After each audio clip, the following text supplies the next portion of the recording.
क्यारकी गांव पर संकट, तबाह हुई सड़कें, जगह जगह पड़ी दरारें, स्कूल में घुसा मलबा, सोता रहा पीडब्ल्यूडी विभाग। तबाही की ये तस्वीरें नीरगड्डू नरेंद्र नगर मोटर मार्ग की हैं। भारी बारिश से सड़क पूरी तरह तबाह हो चुकी है। सड़क को बंद हुए 12 दिन से अधिक समय हो गया है, लेकिन पीडब्ल्यूडी और पीएमजीएसवाई विभाग है कि जागता ही नहीं। सड़क बंद होने से कई गांवों का ऋषिकेश बाजार से संपर्क कट गया है। ऐसा नहीं है कि पीडब्ल्यूडी और पीएमजीएसवाई को इसकी जानकारी नहीं हो। ग्रामीण लगातार पीडब्ल्यूडी और पीएमजीएसवाई से इस सड़क को खोलने की मांग कर रहे हैं, लेकिन विभाग है कि सुनता ही नहीं। ग्रामीणों का कहना है कि जब इस बारे में विभाग से संपर्क किया जाता है तो विभाग बजट नहीं होने का हवाला देता है। अब सवाल ये है, क्या सच में विभाग का बजट खत्म हो गया है? अगर बजट नहीं आया तो क्या ये सड़क कभी नहीं खुलेगी? इस क्षेत्र के विधायक कैबिनेट मंत्री सुबोध उनियाल हैं। मंत्री जी पूरे क्षेत्र में विकास पुरुष के नाम से जाने जाते हैं। ग्रामीणों का तो ये भी कहना है कि मंत्री जी को इस बारे में सूचित कर दिया गया है, लेकिन फिर भी सड़क 10 दिन से बंद है। अब मंत्री जी से सवाल है, मंत्री जी अगर बजट नहीं आया तो क्या सड़क कभी नहीं खुलेगी? मंत्री जी, बजट का अभाव में ग्रामीण परेशान होते रहेंगे।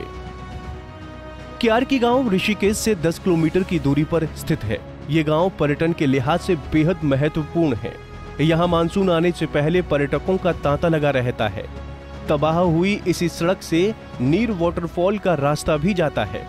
इस वाटरफॉल में जाने के लिए पर्यटकों से शुल्क वसूला जाता है, जिसका कुछ प्रतिशत वन विभाग को भी जाता है। वर्तमान में वन मंत्री इसी क्षेत्र के विधायक सुबोध उनियाल जी हैं।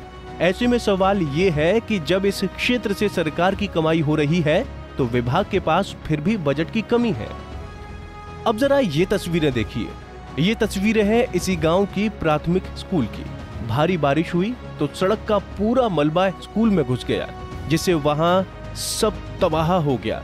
क्लासरूम से लेकर किचन, शौचालय में मलबा घुस गया। कई दिनों तक स्कूल में भरा रहा, लेकिन इस ओर भी किसी का ध्यान नहीं गया। बच्चों की पढ़ाई कई दिनों तक बाधित रही। विभाग का कोई कर्मचारी यहाँ झांकने तक नहीं आया। जब विभाग ने कोई ध्यान नहीं दिया तो ग्रामीणों ने खुद ही स्कूल से मलबा हटाना शुरू कर दिया। स्कूल में ये जो मलबा घुसा है, इसका जिम्मेदार भी पीडब्ल्यूडी और पीएमजीएसवाई है। सड़कों पर नाली होती तो स्कूल में मलबा ना घुसता। दरअसल ये स्कूल सड़क से नीचे है। ऐसे में जब भारी बारिश होती है तो सड़कों पर नाली नहीं होने से मलबा स्कूल में घुस जाता है। हर साल सड़कों पर नाली बनाने के लिए सरकारी बजट आता है, लेकिन विभाग के अधिकारी इसे चपट कर जाते हैं। कहा तो ये भी जाता है कि इसका कुछ प्रतिशत विधायक और मंत्रियों को भी जाता है। ये सड़क आवाजाही के लिए बेहद महत्वपूर्ण है। जब कभी नरेंद्र नगर में नेशनल हाईवे बंद हो जाता है तो इसी सड़क से छोटे वाहन ऋषिकेश के लिए आते जाते हैं। ऐसे में 12 दिन बीत जाने के बाद भी सड़क का न खुलना कई बड़े सवाल खड़े कर रहा है। सड़क पर नालियों का निर्माण न होना भी सवाल खड़े कर रहे हैं। जब ऋषिकेश से 10 किलोमीटर की दूरी पर स्थित गांव की सड़कों की ये हालत है तो दूर दूरस्थ क्षेत्रों का क्या होगा? उम्मीद है कि पंजाब केसरी की ये रिपोर्ट देखने के बाद विकास पुरुष के नाम से पहचाने जाने वाले कैबिनेट मंत्री सुबोध उनियाल जी जल्द सड़क को खुलवा देंगे और विभाग के लापरवाह अधिकारियों को फटकार लगाएंगे। Bureau report, Punjab Kesari TV.